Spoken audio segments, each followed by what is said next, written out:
Body art is not just the latest fashion. In fact, if the impulse to create art is one of the defining signs of humanity, the body may well have been the first canvas. Alongside paintings on cave walls created by early humans over 30,000 years ago, we find handprints in ochre deposits suggesting body painting. Some of the earliest mummies known, like the Iceman from the Italian-Austrian Alps, known as Otzi, and others from Central Asia and the Andes, Egypt, and Europe, dating back to 5,000 years, have tattoos. People were buried with ornaments that would have been worn through body piercings, and remains of others show intentionally elongated or flattened skulls. Head shaping was practiced 5,000 years ago in Chile, and until the 18th century in France. Stone and ceramic figurines found in ancient graves depict people with every kind of body art known today. People have always marked their bodies with signs of individuality, social status, and cultural identity. There is no culture in which people do not or did not paint, pierce, tattoo, reshape, or simply adorn their bodies. Fashions change and forms of body art come and go, but people everywhere do something or other to package their appearance. No sane or civilized person goes out in the raw. Everyone grooms, dresses, or adorns some part of their body to present to the world. Body art communicates a person's status in society, displays accomplishments, and encodes memories, desires, and life histories. Body art is a visual language. To understand it, one needs to know the vocabulary, including the shared symbols, myths, and social values that are written on the body. From tattoos to top hats, body art makes a statement about the person who wears it. But body art is often misunderstood and misinterpreted because its messages do not necessarily translate across cultures. The tattoos have more meaning to those who know the stories underlying the images than they do to people unfamiliar with the tales. Traditional Polynesian tattooing is mainly geometric and denotes rank and political status, but more recently has been used to define ethnic identity within Pacific Island societies. In an increasingly global world, designs, motifs, even techniques of body modification move across cultural boundaries, but in the process, their original meanings are often lost. An animal crest worn as a tattoo, carved into a totem pole, or woven into a blanket may signify membership in a particular clan among Indians on the northwest coast of North America. But when worn by people outside these cultures, the designs may simply refer to the wearer's identification with an alternative way of life. Polynesian or Indonesian tattoo designs worn by Westerners are admired for the beauty of their graphic qualities, but their original cultural meanings are rarely understood. A tattoo from Borneo was once worn to light the path of a person's soul after death, but in New York or Berlin it becomes a sign of rebellion from coat and tie culture. Because body art is such an obvious way of signaling cultural differences, people often use it to identify and ostracize others. Tattoos, scarification, or head shaping may be a sign of a high status in one culture and low status in another, but to a total outsider these practices may appear to be simply mutilations. From the earliest voyages of discovery to contemporary tourism, travelers of all sorts, explorers and missionaries, soldiers and sailors, traders and tourists, have brought back images of the people they meet. These depictions sometimes reveal as much about the people looking at the body art as about the people making and wearing it. Some early images of Europeans and Americans by non-Westerners emphasized elaborate clothing and facial hair. Alternatively, Western images of Africans, Polynesians, and Native Americans focused on the absence of clothing and the presence of tattoos, body paint, and patterns of scars. Representation of body art in engravings, paintings, photographs, and films are powerful visual metaphors that have been used both to record cultural differences and to proclaim one group's supposed superiority over another.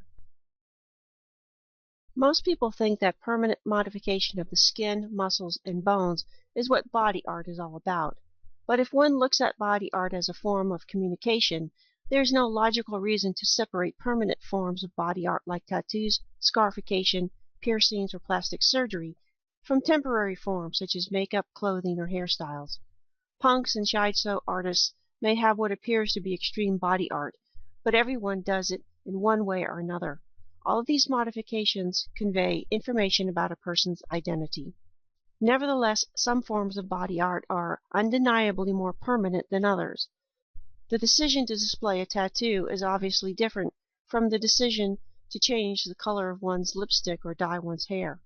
Tattooing, piercing, and scarification are more likely to be ways of signaling one's place in society or an irreversible life passage like the change from childhood to adulthood.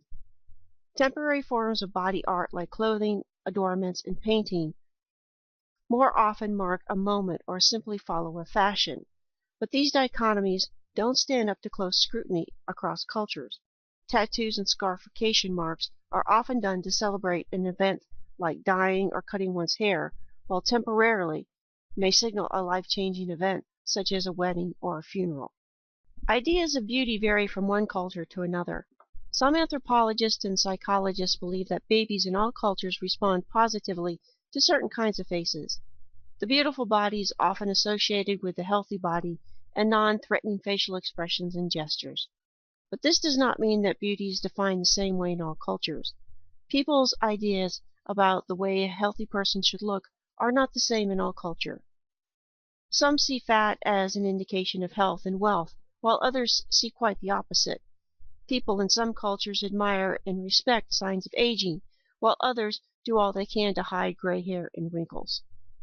Notwithstanding the fact that parents often make decisions for their children, like whether or not to pierce the ears of an infant, in general would not be considered just a marking. Body art has to have some measure of freedom and intentionality in its creation.